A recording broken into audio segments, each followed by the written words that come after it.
Good afternoon, everybody. Good afternoon. I brought a very special guest with me today, as you can see, Secretary McMahon. So I will begin my remarks. She's going to speak, and then we'll take some questions. She'll take questions, and I'll take questions from you as well. First off, yesterday, First Lady Melania Trump and Second Lady Usha Vance traveled to Marine Corps Air Station New River and Camp Lejeune in North Carolina, where they spent the day meeting with students, educators, military families, and United States Marines. Both the First Lady and Second Lady were grateful for the warm welcome and remain deeply committed to supporting military families and the communities that serve our great nation. May God bless all of them. In economic news, the September jobs report showed the American economy remains strong, with 119,000 new jobs added, more than double expectations. These gains came after the summer passage of President Trump's historic tax cuts and multiple big trade deals with countries around the world.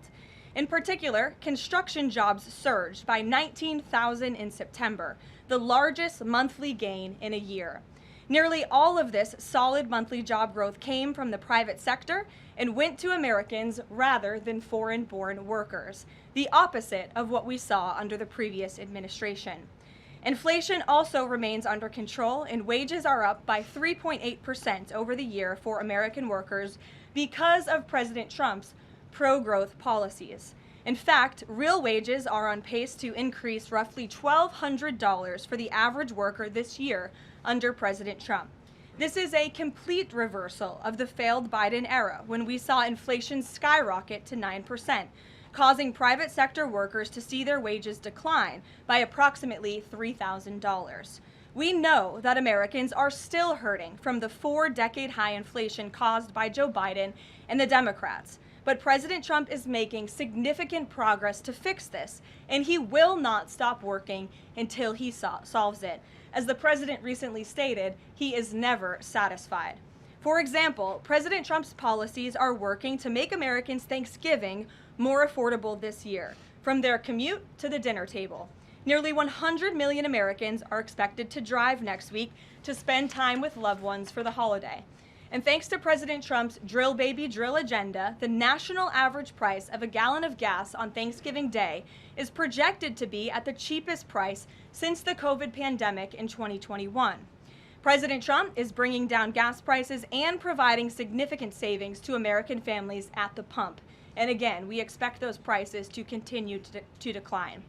According to the American Farm Bureau Federation's annual survey, cooking Thanksgiving dinner will also cost less this year than it did last year and is down about 5% overall. The average price for a staple of the meal, a 16-pound frozen turkey, is down more than 16% from last year, which will provide critical savings for families and their budgets. President Trump's entire economic agenda is aimed at putting more money back into the pockets of hardworking Americans. That's why he signed the largest middle tax cuts in history into law, from no tax on overtime, no tax on tips, to no tax on Social Security. And according to a new study from Piper Sandler, which is out this week, tax filers can expect an extra $1,000 bump to their tax refund next year, and what could be a record-breaking tax refund season. So there is more good news to come. We know these refunds will make a huge difference for Americans to help pay down their bills and use towards life's expenses. In other news this week, President Trump took a significant step toward delivering on a core campaign promise to finally close the Department of Education. To shrink the bloated federal bureaucracy, the Department of Education just entered into new interagency agreements with 4 agencies: the Departments of Labor, Interior, Health and Human Services, and State. These agencies will now ensure the delivery of legally required programs while also refocusing them to better serve students. This common sense action brings the Trump administration much closer to finally returning education where it belongs, at the state and local level, not in Washington, D.C. The Democrats' reckless 43-day government shutdown did manage to do one valuable thing. It proved that America does not need a federal Department of Education.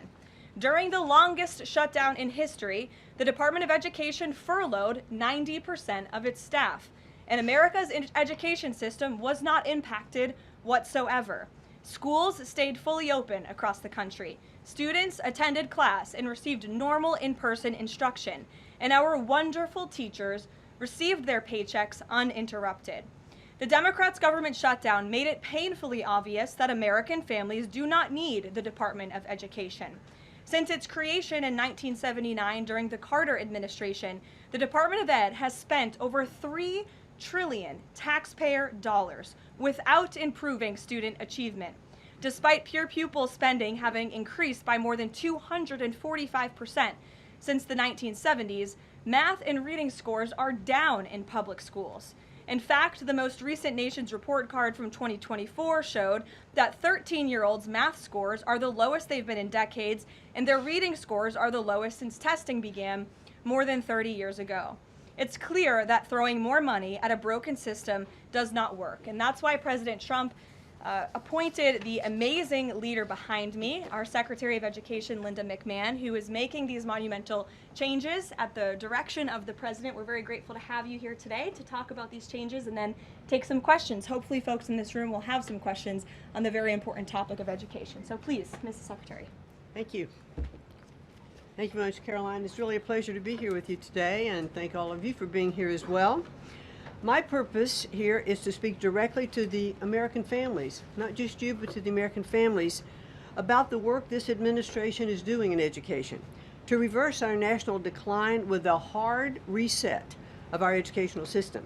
That reset was a top campaign promise from President Trump to send education back to the states and end Washington's micromanagement of education once and for all. This week we took the most decisive steps thus far to make good on this promise to you. We have linked 6 groundbreaking partnerships with other federal agencies to delegate education department programs that are redundant with existing programs at Labor, State, Interior, and HHS. These interagency agreements to cut our own bureaucratic bloat are a key step in our efforts to shift educational authority from Washington, D.C. to your state education agency, your local superintendent, your local school board, entities that are accountable to you, and we encourage parents to always be involved. Cutting federal bureaucracy is never a popular move among D.C. insiders. A chorus of anti-Trump voices have come out of the woodwork to complain that we are defunding education, harming students, or acting without a plan. This could not be further from the truth. The majority of Americans across the country handed President Trump the popular vote precisely because they have seen the brokenness of a top-down education system run by the federal government. They're painfully aware that only 3 out of 10 students can read proficiently at their grade level. They know that college students are collectively $1.7 trillion in debt, and less than half of college graduates get a job that actually uses the degree which they studied so hard to get. They see more teachers than ever before leaving the profession due to burnout, over-regulation, and lack of autonomy in the classroom. Anti-Trump voices are stirring up fear that returning education to the states is a draconian action. When Americans hear that we are shutting down the department, but given no other details, 51% oppose it.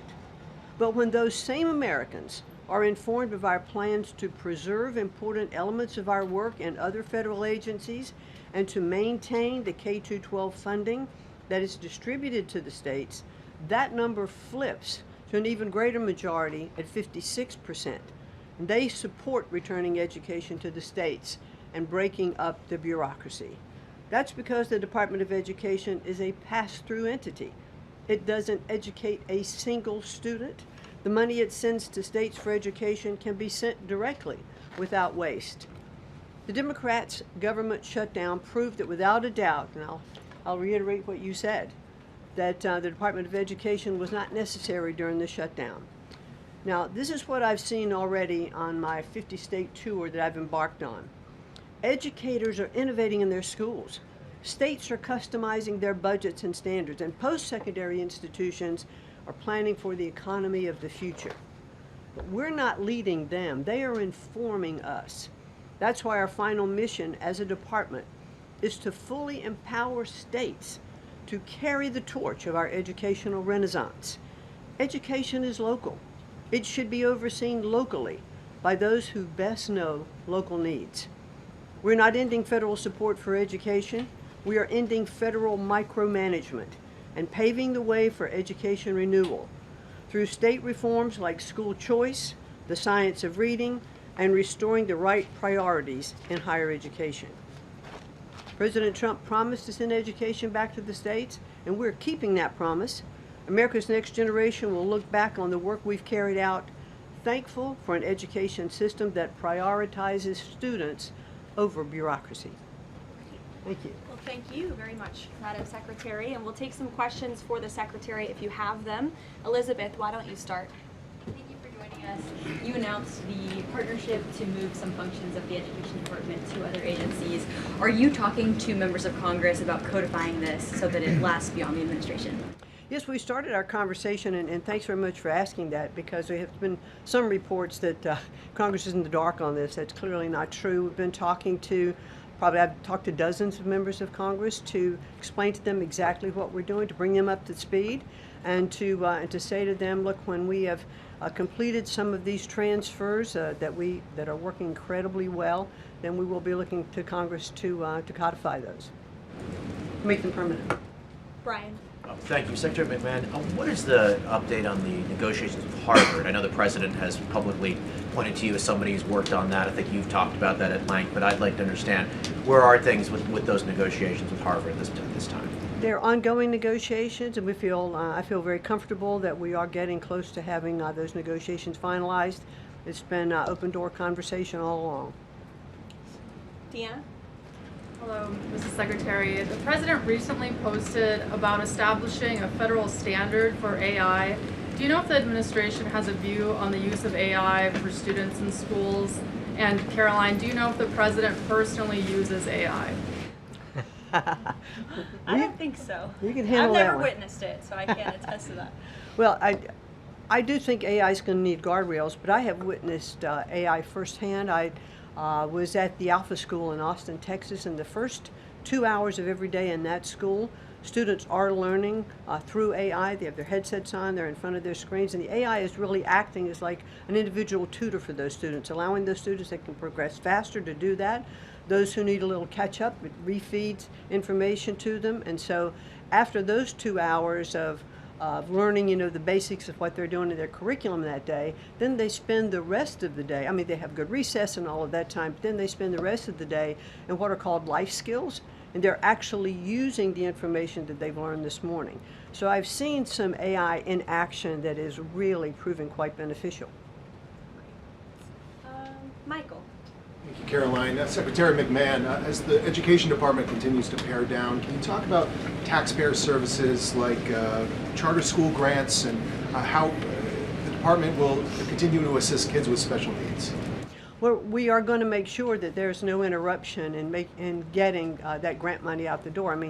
That money is, it comes from Congress, it's appropriated by Congress, and we legally are obligated to do that. And the transitions we're starting to make, our first programs that went over to the Department of Labor, that was a few weeks ago. We actually signed the first interagency agreement, which we accomplished under the authority of the Economy Act. We transferred grants for WIOA and for the Perkins Act. And the really good news is that the Department of Labor has a much more sophisticated system, technology system and grant fulfilling system than the Department of Education does. As a matter of fact, our executive manager that went over with that group over to labor said he would compare what the labor system is to education's like held together by bubble gum that is not connected to any other part. So we were able to get those grants out the door more smoothly, and states have actually better access for those systems than they do at the Department of Education. So that's a real bonus. Take a couple more. Carrie, go ahead. As far as the diversity, equity, and inclusion new regulations that came out from the administrations, a lot of schools, whether high school or even higher education is concerned, some of them are defying these new administration policies, even apparently according to a new report. I'm sorry, I can't hear you, Rick. As far as there's been a new report from the administration saying that half of medical schools are defying the administration. when it comes to DEI policies. What type of action will the administration take for these schools that are defying the new DEI policies? Well, certainly the president has been very clear, and the Department of Education has taken measures to make sure that as schools are developing, their policies, or if they have open DEI offices, they're closed, or DEI regulations and rules are stripped, from their programs, and so that will continue. Great. We'll take one more. Go ahead. Thank you, Karoline. Secretary McMahon, my question is, since you said 3 out of 10 students are literate with regard to their reading capacity, would now the states help to improve those numbers since you have gone back to the states? Well, what we are finding, that the states that are making great progress, it's through their own innovation. It's not coming from the Department of Education. I think the Department of Education is really misunderstood about what our function is. We don't teach one student. We have nothing to do with the curriculum that are in any states. We are a pass-through pathway from money that's appropriated by Congress to get to the states. But what we have seen in those states that have taken that initiative, and they are embracing the science of reading and returning that into their school programs. Louisiana has done it. Mississippi, they call it the Mississippi Miracle, because they were I think bottom or next to last in reading proficiency in Mississippi, and now they're like middle of the pack, which has been a really big jump. Florida has, Iowa has, Tennessee. So, but these are innovations that are done at the state level. This is not anything we're dictating, and that's why I'm saying returning education to the states where they really are already leading in their education endeavors, and 90% of their budget they provide. The federal government only provides 8 to 10% of the budget for education, so let's make sure that that grant money that's coming from the federal government is getting in their hands as efficiently as possible and getting to students.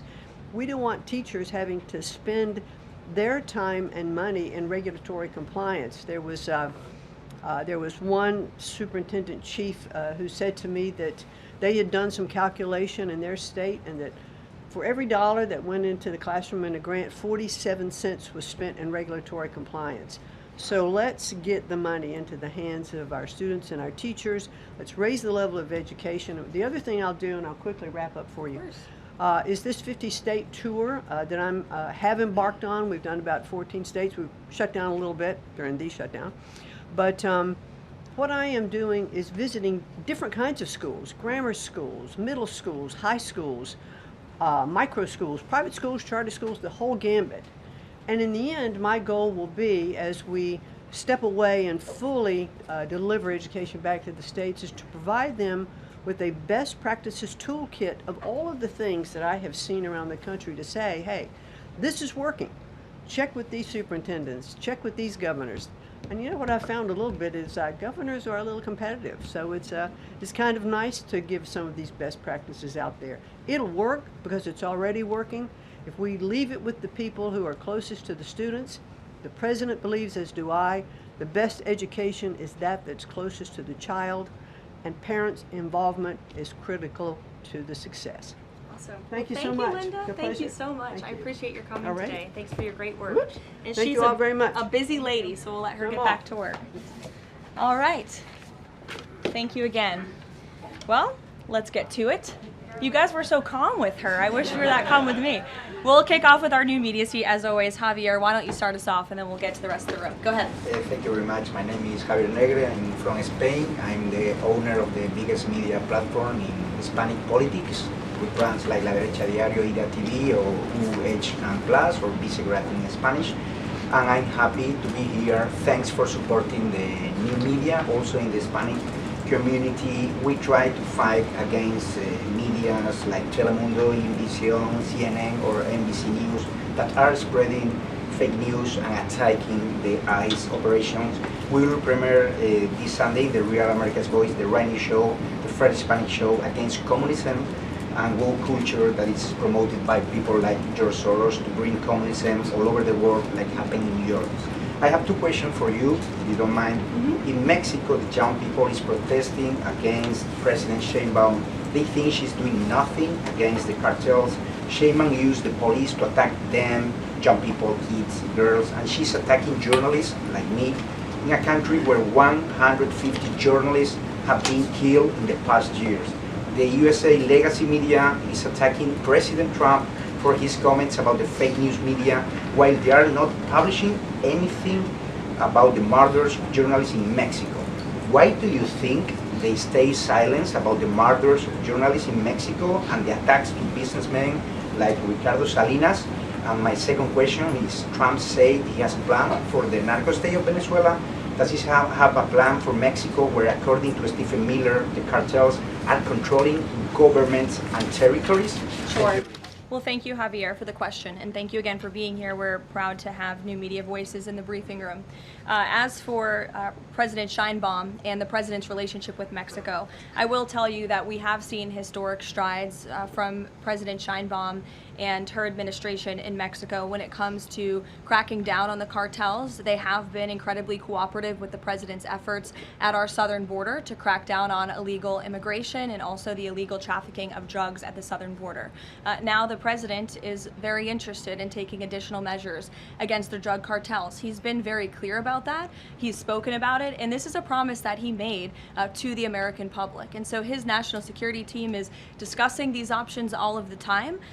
And on the campaign trail, the president promised to take on the cartels. He has taken unprecedented action to do so, and he has left additional options at his disposal on the table. So those are only decisions that the president can make. Thank you. What about the silence of the legacy media about the murders of journalists in Mexico? 150 journalists have been killed in the past years. Yeah, well, it's certainly something I wish the media would report on more, and it's something that this administration absolutely condemns. I can't speak for the media, but I can speak for the president. That's not something he wants to see. Thank you. Sure. Thank you, Caroline. Is there anything that Mayor-elect Mamdani could say tomorrow that would ease the president's concerns about his future leadership in New York? Look, I don't want to speak for the president or get ahead of this meeting that we are currently working on tomorrow. As you saw, the president put out a statement tomorrow that the mayor-elect will be coming to the Oval Office, and so our teams are arranging those details.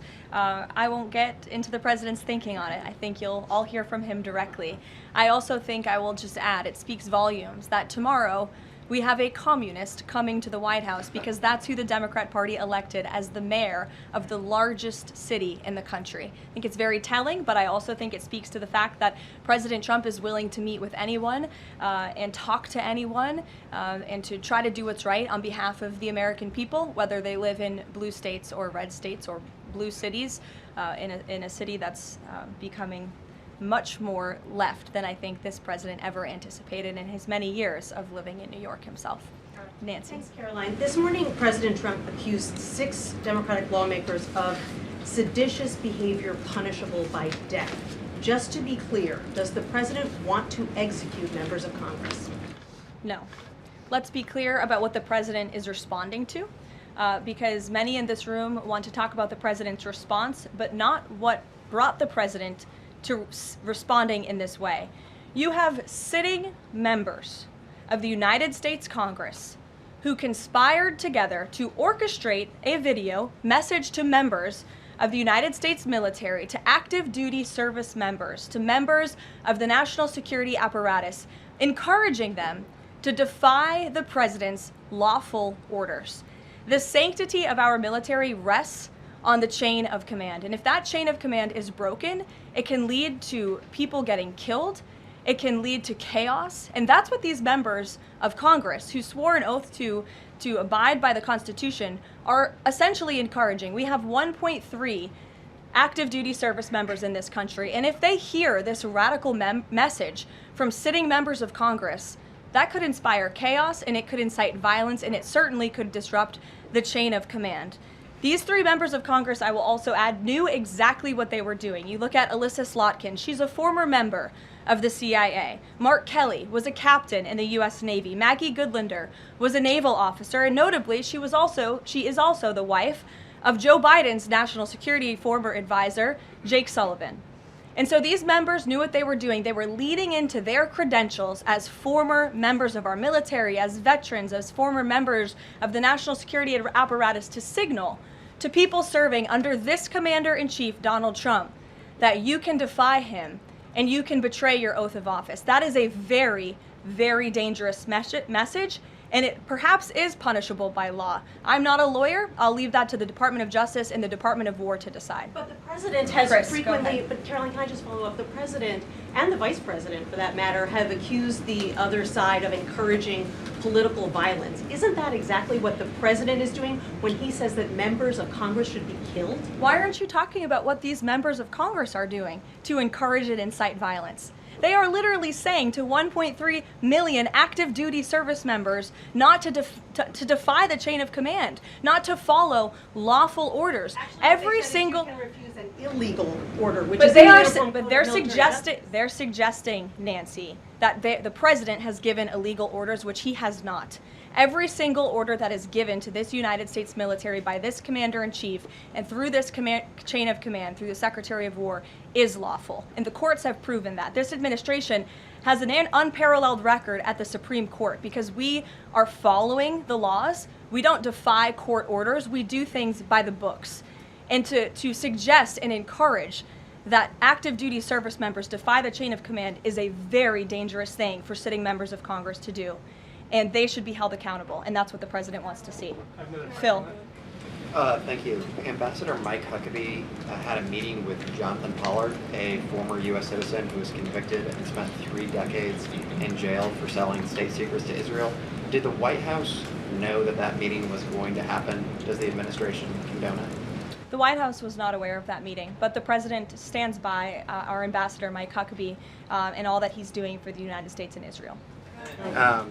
You said that the president was going to do what was right for U.S. citizens, regardless of whether they lived in blue or red states. I'm curious if there's any chance in tomorrow's meeting with Mayor-elect Mamdani that he will be able to convince the president to abandon that promise to cut off federal funding to New York City. Look, Phil, we'll see how the meeting goes tomorrow, and I'll let the president speak for himself. Natalie. Thank you, Caroline. What did the president mean when he called reporter piggy? Look, the president is very frank and honest with everyone in this room. You've all seen it yourself. You've all experienced it yourselves, and I think it's one of the many reasons that the American people reelected this president, because of his frankness. And he calls out fake news when he sees it. He gets frustrated with reporters when you lie about him, when you spread fake news about him and his administration. But he also is the most transparent president in history, and he gives all of you in this room, as you all know, unprecedented access. You are in the Oval Office almost every day asking the president questions. And so I think the president being frank and open and honest to your faces rather than hiding behind your backs is frankly a lot more respectful than what you saw in the last administration, where you had a president who lied to your face and then didn't speak to you for weeks and hid upstairs and didn't take your questions. So I think everyone in this room should appreciate the frankness and the openness that you get from President Trump on a near daily basis. And Go ahead. As a follow-up, Yes. The Go Washington ahead. Post just Go reported that the Coast Guard has I'm stopped calling on considering- Bloomberg. Go ahead. Caroline, thank you. 2 questions for you. The New York Times is reporting that the administration is now sending a U.S. official to the G20. They are sending Mark Dillard. Can you confirm if that is true, and then also explain the shift in? I'd be happy to explain, because there is not a shift. The United States is not participating in official talks at the G20 in South Africa. I saw the South African president running his mouth a little bit against the United States and the president of the United States earlier today, and that language is not appreciated by the president or his team. The ambassador or the representative of the embassy in South Africa is simply there to recognize that the United States will be the host of the G20. They are receiving that send-off at the end of the event. They are not there to participate in official talks, despite what the South African president is falsely claiming. On Ukraine, there have been reports that President Zelensky said, he's looking to look at the plan, that there's been reports about the Trump administration proposing a plan. Can you just give an update on where Russia-Ukraine stands, and does the president plan to speak with Zelensky anytime soon, or when can you expect that? So I'm happy to provide an update. I've seen quite a bit of reporting on the latest with Russia-Ukraine, so let me clarify and give you guys the truth on where it currently stands. President Trump has made it very clear since day one and even on the campaign trail, that he wants to see this war come to an end. He's grown increasingly frustrated with both sides of this war, Russia and Ukraine alike, for their refusal to commit to a peace agreement. But nevertheless, the president and his national security team are steadfast in seeing this war come to an end, to end the killing and deliver on the president's promise. Special Envoy Witkoff, Marco Rubio, have been working on a plan quietly for about the last month. They've been engaging with both sides, Russia and Ukraine, equally to understand what these countries would commit to in order to see a lasting and durable peace. That's how you get to a peace negotiation, right? That's how it worked with Israel, with respect to Israel and Gaza and all of the Arab countries in the Middle East. That's how we accomplished that historic agreement, which the UN, by the way, voted to commit to and accept this week, which was a huge monumental moment. So they have been engaged with both sides, and these talks are continuing. As always, I'm not going to litigate the details of this plan as it's ongoing and it's in flux, but the president supports this plan. It's a good plan for both Russia and Ukraine, and we believe that it should be acceptable to both sides, and we're working very hard to get it done. And I'll also add, I know Secretary Driscoll did meet with President Zelensky today. We spoke with him. He was very optimistic following that meeting. And so again, we are having good conversations with both sides with respect to ending this war. Karoline? Sure, go ahead. On Ukraine, you said this is a good plan. So according to our sources, this proposal demands major concessions from Ukraine and doesn't demand much from Russia. So was Russia involved in drafting Your this? understanding is wrong. Have you read the full plan? You haven't. Sources says. Yes. So if you can give details, maybe. You've read reporting from one side of the war, and so I want you to understand that the administration has talked equally with both sides. You have seen President Trump engage directly with both President Putin and President Zelensky. Likewise, his national security team has as well. In fact, Special Envoy Witkoff and Secretary Rubio met with some of the Ukrainians just in the past week to discuss this very plan. And so just like you saw with respect to Israel and Gaza, we are hearing out both sides of this war to understand what can you commit to end the war. And that's ultimately how we are going to get to an agreeable solution. That's what the president has directed of his team. I know there's a lot of criticism out there and a lot of doubters, but I would just remind you of the historic success that this president and his team accomplished in the Middle East. We believe that is possible with Russia and Ukraine, and we're hoping and working very hard to achieve that. Stephen. Could you provide a little more context on what to expect tomorrow with the Mamdani meeting? Will it be in the Oval Office, or is it going to be open at least partially to the press? I don't have any more details to read out for you on the meeting quite yet, Stephen. I know it's of great interest to you and the New York Post, but we'll keep, maybe if it opens, we can commit to letting you in. Sure, go ahead. Thank you, Karoline. It came up yesterday during a confirmation hearing for the president's pick to lead the CFTC that the CFTC currently has 0 Democrat commissioners, whereas usually it's had 2 or more. Does the president plan to appoint Democrats to financial regulators like the CFTC and SEC, or does the president feel that there shouldn't be Democrat leadership at those agencies, consistent with the administration's move earlier this year to remove Democrats from the FTC and other agencies? I'm going to be completely honest. I haven't spoken to the president about the CFTC in quite some time, but I'm happy to check in with our presidential personnel office and see if there's any updates that we can provide you there. Sure. Thank you, Caroline. Last week on Fox News, President Trump said that we've had a lot of problems with the French. How would you describe the current relationship between France and the U.S.? Look, the relationship remains very strong. President Trump speaks quite frequently with Emmanuel Macron. I think they have a good working relationship, but the president is not shy to point out when he has disagreements with world leaders as well, and he's done that with respect to Mr. Macron as well. Deanna, go ahead. Karoline, there are reports that Qatar is acting as a mediator in the Ukraine peace process. Can you confirm that, and why did the president choose that country? I'm not going to get into further details other than what I previously shared, which I think was quite a bit of information. Brian? Thank you, Caroline. 2 questions. We were talking about 4 earlier in this briefing about the president's orders. You were going back and forth about what the ad said and what it didn't say. My first question is... The ad? The advertisement that the Senate Democrats were featured in. So the first question is, no matter what the order is, it could be to any administration official, military or otherwise, no matter if legal experts might think it's illegal. Does the president expect those cabinet members, administration officials to go ahead with those orders regardless of any outside thinking or experts? The president expects his cabinet officials and the administration to follow the law and to demand accountability and hold people accountable for their dangerous rhetoric. And I would just add that if this were Republican members of Congress who were encouraging members of the military and members of our United States government to defy orders from the president and from the chain of command, this entire room would be up in arms. But instead, it is the other way around, and I think that's quite telling. I'm going to let you all go because the president,